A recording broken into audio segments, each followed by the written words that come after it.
حضرت عمر رضی الله تعالی عنہ عمرې له روانو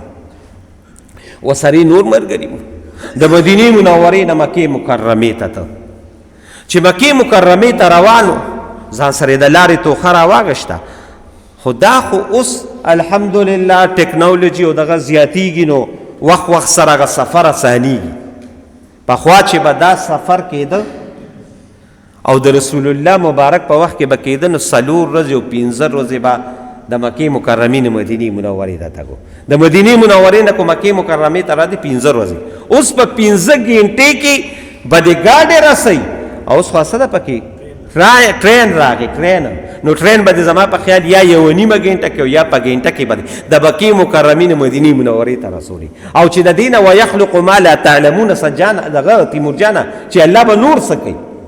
نور به څومره لنډېږي نو دا سفر به وګدو حضرت عمر رضی الله تعالی عنہ را روان شو او ځان سره د لارې سفر چې څه متاع وه او څه سامان وغیره واغشته خو عمر رضی الله تعالی عنہ عجیبه انسان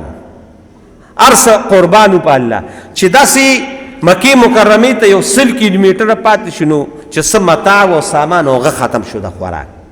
ملګرو ته یې ګیر چاپېره لاړ شي او څوک وګورئ چې خوراک پیدا کو دا خو 100 کیلومتره پاتې دی چې داسې ملګري لاړل نو یو ګډبې ولیده ګډې سرولې چې ګډې سرولې نو حضرت عمر رضی الله تعالی عنہ خبر راغی ګډې دلته یو سړی سره وي ښه نو زر واپسې ورغی چې واپسې ورغی ورته یې موږ له یو ګډه راکړه هغه ورته دا خو زما نه دي دا خو زما د مالک دي خو دلته یو خبره را یاده ساتئ او دقې مقصدي خبرې له راولم او دقه چې ورته کوشي نو بیا به دا کیفیت وي چې دقې وخت کې دی ګډبه د الله رب العالمین ذکر کو او الله یې یادو الله الله د الله ذکر کو چې دی راغی چې نوکر یې راغی هغه ورته دا خو زما نه دی خو زما د مالک دی او زه د مالک نه بغیر بل چاله د مالک د اجازت نه بغیر ګډه نشم ورکولی چې د حضرت عمر کم ملګري و هغوی رالل عمر ته وایي دا خو دلته یو سړی دی ګډې و سړی دی خو هغه وایي چې دا زما د مالک دی او د مالک د اجازت نه بغیر زه دا نشم کولی حضرت عمر پېښ شو چې دا سړی الله والا دی فورا ورپسې په خپله راغی او دې د الله دا نوم علي خو د الله دا نوم په عربجانه په حقیقت کې زړه کې و زړه ته کوشې و دقه زړه ته کوزول دي اسجانه زما د الله په ذات باندې قسمی کو د الله نوم زمونږ زړه ته کوشو دنیا به دم کامیابی او آخرت په کامیابی زمونږ په حقیقت کې ګوره د الله نوم زړه ته نه دی کوشوي تقې دپاره الله بار بار چې دا مو تا ته وایي چې اذکر الله ذکرا کثیرا الله ډېر یاد کا چې د الله ډېر یاد که دې زړه ته بس کوشو جلا به هم بیا درځي پېشمني به هم بیا پاسي الله ته به دعاګانې هم بیا کوي او دعا به ډېر لوی مقام لري بهر کې حضرت عمر پېښ شو راغی ورته چې زمونږ وږي یو ګډه راکړي دا زما د مالک دی نو دقې وخت کې ورته حضرت عمر وی راشو سی یو امتحان والا وی مالک دی د کوم ځای دی وي د مکې مکرمې دی وی ښه وی ګوره داسې چل دی چې ته دې دشت او بیابان ته راغلي عمر یو امتحان لري دې دشت او بیابان ته راغلي او دلته ته ګډې سره ته داسې چل که یو ګډه موږ لره د هغې ګډې قیمت په یو په 3 زه درکړم څه چل به وکړم یو په 3 به درکړم یو په 3 څه مطلب لکه په 100 روپۍ ګډه ده نو څو به درکړم 300 روپۍ به درکړم یو په 3 به درله قیمت درکړم خو ته موږ او وی مالک ته به ده ووایه چې دشت او بیابان ته مې یوسو یو زمری راغی یو ګډۍ خوړه نو 300 روپۍ یو په 3 به هم ته جیب کې واچوې او مالک ته به ته ده ووایې چې یاره هغه زمري وخوړه اسجانه دقه کیفیت دې زړه کې راوستل دي چې دا کله زمونږ راغی ان شاء الله تعالی د ګناه تصور بم بیان کیږي بیا بار وخت دقه کیفیت زمونږ د دوی وي الله اکبر الله اکبر شپون کی چې دا خبر اوریدا حضرت عمر ته داسې سر اوچت کړ وی ګوره زما په دې خوله باندې زه د الله ذکر کوم او ویم چې الله الله هغه لفظ زړه ته کوشو وی دا خو ټیک ده چې زه به مالک ته وویم او مالک به زما ومني مالک به زما ومني وی به چې بس دشت او بیابان کې ګډه وی خوړه زمري مالک به زما خبر نشي خو زه دلته یو لفظ ویمه چې الله الله یاره دا د حضرت عمر په زړه باندې چې دا خبره کومه دوست کړې ده اوس ته زه کوم که نه نو داسې اثر یې وکړو چې عمر په هغه ځای په ژړا شو الله ته وایي ټیک ده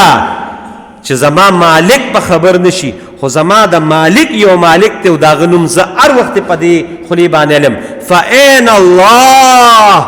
دا خو ټیک ده چې مالک نشته خو د مالک یو مالک دی زما هغه الله چې زه په خولې یادوم هغه څه شو هغه هر څه ویني هغه په هر څه خبردار دی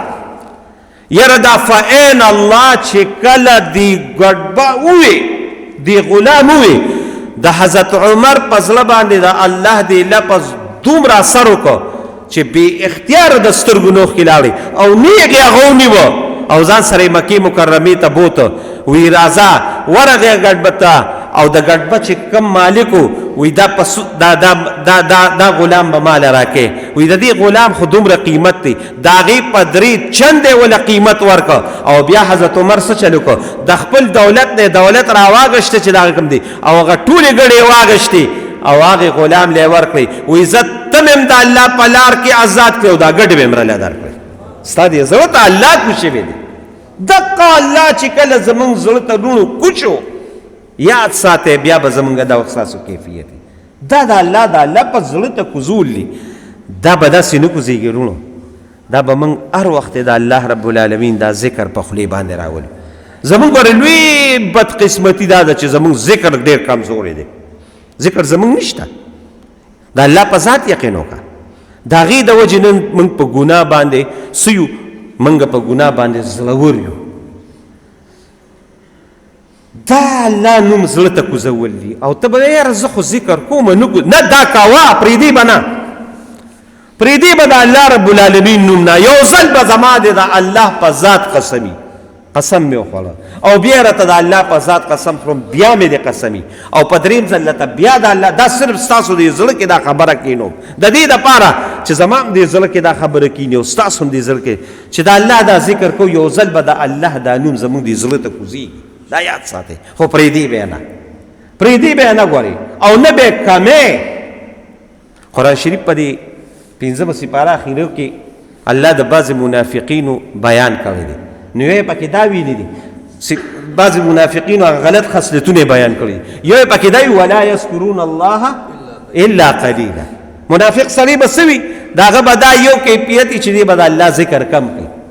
نه نه نه ما خو تاسو ته وي چې په دنیا کې یو عمل موږ ته الله ډېروالی نه ویلي او بار بار قرآن راواړوي دا حافظان ناست دي چې الله کله د ذکر خبر کړي وي زیات پې کوي پرېږدي به یې نه نو یو ځل به دا زړه ته خامخا کوزېږي